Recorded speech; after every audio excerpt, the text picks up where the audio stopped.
The myth of expensive gardening. Many people believe that starting a garden requires a big investment, expensive tools, costly soil, and fancy equipment. But the truth? You don't need a fortune to grow your own food. Today, we're going to show you how to start and maintain a thriving garden on a budget. Whether you have a small backyard, a few pots on a balcony, or even just a sunny windowsill, these money-saving tips will get you growing without emptying your wallet. Before we dive in, tell us, what's your biggest challenge when it comes to gardening? Let us know in the comments below. And don't forget to subscribe to Buckeye Bloomstead for more self-sufficiency tips. Start with what you have, no fancy tools required. One of the biggest mistakes new gardeners make is thinking they need a shed full of expensive tools. The truth, you probably already have most of what you need. Reuse household items. A simple kitchen spoon can replace a trowel. Old buckets can be turned into plant containers. DIY seed starters. Use egg cartons, yogurt cups, or toilet paper rolls to start seeds instead of buying expensive trays. No need for expensive raised beds. Instead of costly wooden frames, consider using old bricks, cinder blocks, or repurposed pallets to build your garden beds. Hand tools over power tools. A good hand trowel and a sturdy hoe can replace expensive tillers and electric cultivators. Believe it or not, your kitchen is full of plants waiting to be regrown. Instead of throwing away food scraps, turn them into free plants. For example, did you know that many of the fruits, vegetables, and herbs you eat every day can be regrown from scraps? It's like having nature's own recycling program right in your kitchen. Instead of tossing those leftovers, let's turn them into free, fresh food. Today, we're going to cover some of the best kitchen scraps you can regrow at home. Before we dive in, have you ever regrown food from scraps? Let us know in the comments below. And if you find this video helpful, don't forget to subscribe to Buckeye Bloomstead for more gardening and homesteading tips. Let's start with root crops and how these can be regrown. Potatoes, sweet potatoes, and carrots. Let's start with one of the easiest crops to regrow, potatoes. Who doesn't love a fresh homegrown potato? Instead of tossing out those potato scraps, you can turn them into a full harvest. How to regrow potatoes. Take a potato that has started sprouting eyes, small root buds. Cut it into chunks, ensuring each piece has at least one eye. Allow the pieces to dry overnight to prevent rot. Plant them 4 to 5 inches deep in loose, well-draining soil. In a few weeks, you'll have a new crop of potatoes ready to harvest. Sweet potatoes work differently, however. Slice a sweet potato in half and place it in water using toothpicks to suspend it. Roots will begin growing down into the water, and green sprouts called slips will grow from the top. Once the slips reach about 4 inches, twist them off and plant them in soil. Each slip will grow into a full sweet potato plant, meaning one sweet potato can produce many more. Carrots, turnips, and beets. These root crops won't regrow the root itself, but will sprout new leafy greens. Place the tops of carrots, turnips, or beets in a shallow dish of water. In a few days, new leaves will appear, which can be harvested for salads or soups. Do you know you can grow a brand new celery stalk from the base of an old one? The same goes for lettuce, cabbage, and even bok choy. How to regrow celery and lettuce. Take the bottom 2 inches of the stalk and place it in a bowl of lukewarm water. Place the bowl in a sunny spot and change the water every couple of days. After about a week, new leaves will begin to grow. Transplant it into soil once it has a few inches of growth. This method works for romaine lettuce, cabbage, and bok choy as well. It's an easy way to keep a fresh supply of greens growing. Bulb and allium vegetables. Onions, garlic, and leeks. How to regrow onions and green onions. Save the root end of an onion and place it in soil with just the tip exposed. Water regularly, and in a few weeks you'll see new onion greens sprouting. Green onions can also be regrown in a glass of water. Just place the white root end in a cup and keep it by a sunny window. Garlic is even simpler. Take a single garlic clove and plant it in soil with the pointed end facing up. Keep it in direct sunlight and trim new shoots to help the bulb develop. Over time, it will grow into a full head of garlic. Herbs, basil, cilantro, and lemongrass. If you love cooking with fresh herbs, why not grow them year-round? Basil and cilantro. Place basil or cilantro stems in a glass of water, ensuring the leaves stay above the waterline. Change the water every couple of days. In about a week, roots will develop and you can transplant them into soil. You can also regrow lemongrass. Trim lemongrass roots and place them in water. Keep them in sunlight until new shoots appear. Transplant into soil once the roots are about an inch long. Fresh herbs anytime, without spending a dime. Now here are a few you may want to try to regrow. Experimenting is fun, and you might just be surprised just how easy it is to regrow. On the list is avocados, pineapples, and peppers. While some take longer to grow, the reward is worth it. Some seeds must experience cold before they'll sprout, while others benefit from it but can still germinate without it. For the best results, check your seed packet. Some seeds need only a few weeks of chilling, while others require months. Be sure to subscribe, and if our seed stratification seed video is not yet up, click on the bell notification so you know when it is available. Why do some seeds need cold stratification? Not all seeds are ready to grow the moment they hit the soil. Some have built-in survival mechanisms, designed to wait through winter before sprouting in spring. In nature, these seeds fall to the ground in autumn, get buried under leaves and snow, and endure months of cold before warming temperatures signal it's time to wake up. Without this cold exposure, these seeds stay dormant indefinitely, no matter how perfect their growing conditions seem. Now, you might be asking, can I just leave them outside in winter? Well, you can, but nature is unpredictable. Fluctuating temperatures, excessive moisture, and hungry wildlife can ruin your seeds before they even get a chance to sprout. So, what's the best way to guarantee success? Refrigeration. By placing your seeds in the fridge, you're fooling them into thinking they've gone through winter, jump-starting their internal clock and improving germination rates. And the best part? It's easy. Let me show you how. What seeds require cold stratification? Here are some of the most common ones.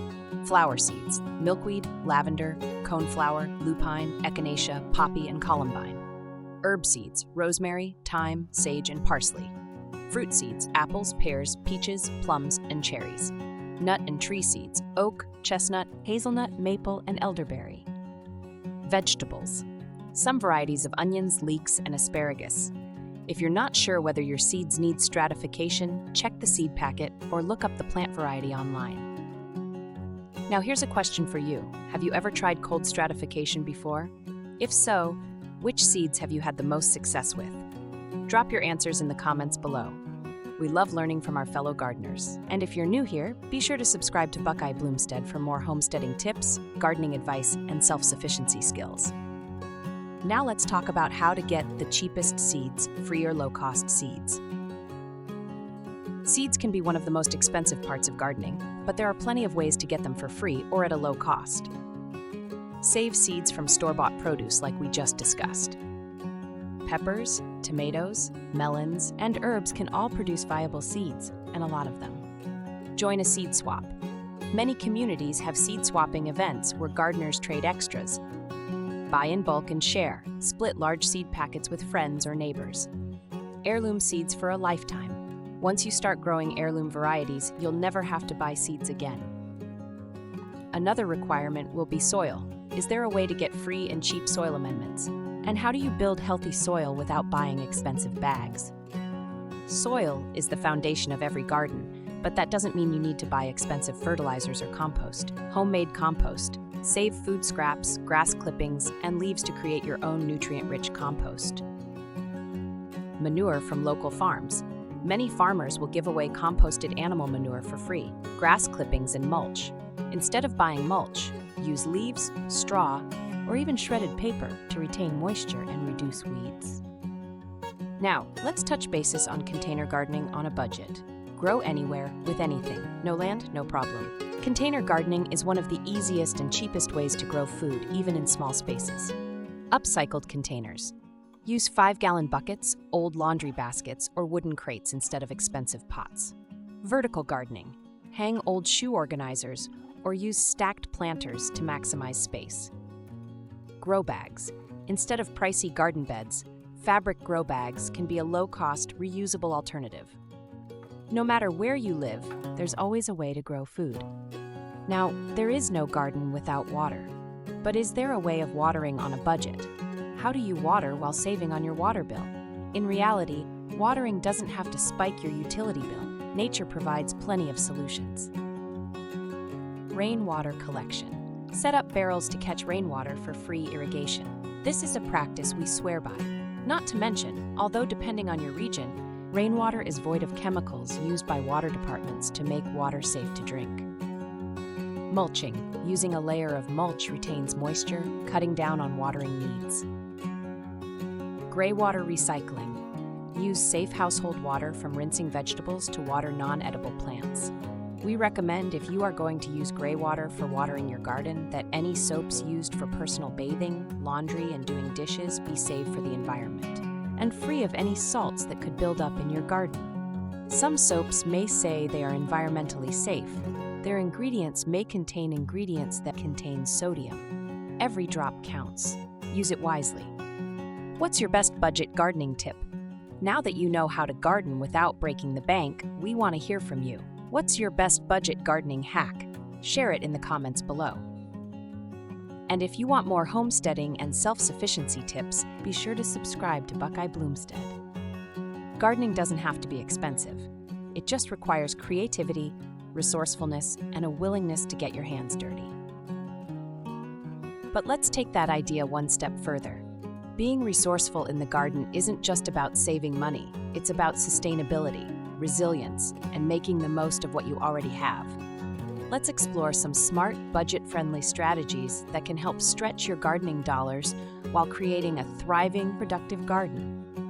The art of upcycling in the garden. Take a look around your home. Chances are you already have materials that can be repurposed into valuable gardening tools. Old wooden pallets? With a little effort, they can be transformed into raised garden beds, vertical planters, or compost bins. Plastic milk jugs? Cut off the bottoms, and they become mini greenhouses to protect young seedlings from frost. Egg cartons? The perfect biodegradable seed starting trays. Simply plant the entire section directly into the ground once your seedlings are ready. Broken terracotta pots? Don't throw them away. Instead, use them as natural drainage for your larger pots, or break them into small pieces to use as mulch around sensitive plants. Resourcefulness in the garden isn't just about saving money. It's about working in harmony with nature, giving old materials new life, and minimizing waste. One of the simplest ways to grow your garden without spending a dime is through seed saving. Instead of buying new seeds every season, collect them from your healthiest, most productive plants. Tomatoes, peppers, beans, squash all produce seeds that can be harvested, dried, and stored for the next growing season. Join a seed swap. Local gardening groups and online communities often hold exchanges where growers trade seeds, introducing each other to heirloom and rare varieties they might not otherwise have access to. Fun fact: some heirloom seeds have been passed down for over 100 years, preserving flavors and traits that commercial agriculture has long since abandoned. Nature's free fertilizers. Fertilizer doesn't have to come in a bag from the store. Some of the best soil amendments are already around you. You just have to know where to look. Coffee grounds. Packed with nitrogen, coffee grounds make an excellent natural fertilizer for acid-loving plants like blueberries and tomatoes. Banana peels. A potassium powerhouse. Chop them up and bury them near the base of fruiting plants like roses, peppers, and cucumbers. Eggshells. Crushed eggshells provide calcium to the soil and help prevent blossom end rot in tomatoes and squash. Grass clippings and leaves. Instead of bagging up yard waste, use it as mulch to retain moisture, suppress weeds, and enrich the soil as it decomposes. By using what nature provides, you not only nourish your garden but also reduce your reliance on store-bought products. We touched earlier on using rain barrels to harvest free water, so we really want our viewers to consider adding water collection to their garden. Rainwater collection is one of the oldest and most sustainable ways to keep plants hydrated. We feel it is that important to touch bases on the subject again. Just remember, a simple rain barrel placed beneath your gutters can provide hundreds of gallons of free water during the growing season. Free water you are not paying for. Not to mention, in many cities and towns like ours, every time a gallon of water comes out of our faucet, we are also charged for that same gallon again on our sewer bill, whether or not it goes down the sink or out in the garden. The powers that be assume if the water comes out of the faucet, it will end up in the sewer and onto the water treatment facility to be processed.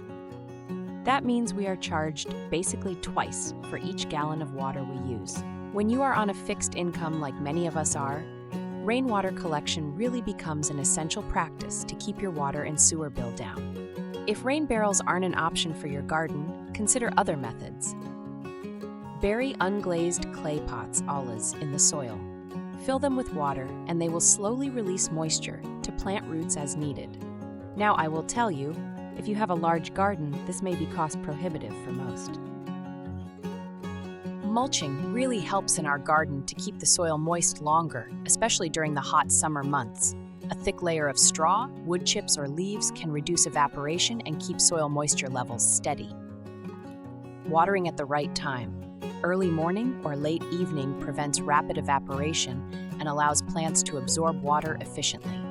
We prefer to water in late afternoon before the sun goes down. We believe our garden is better for it.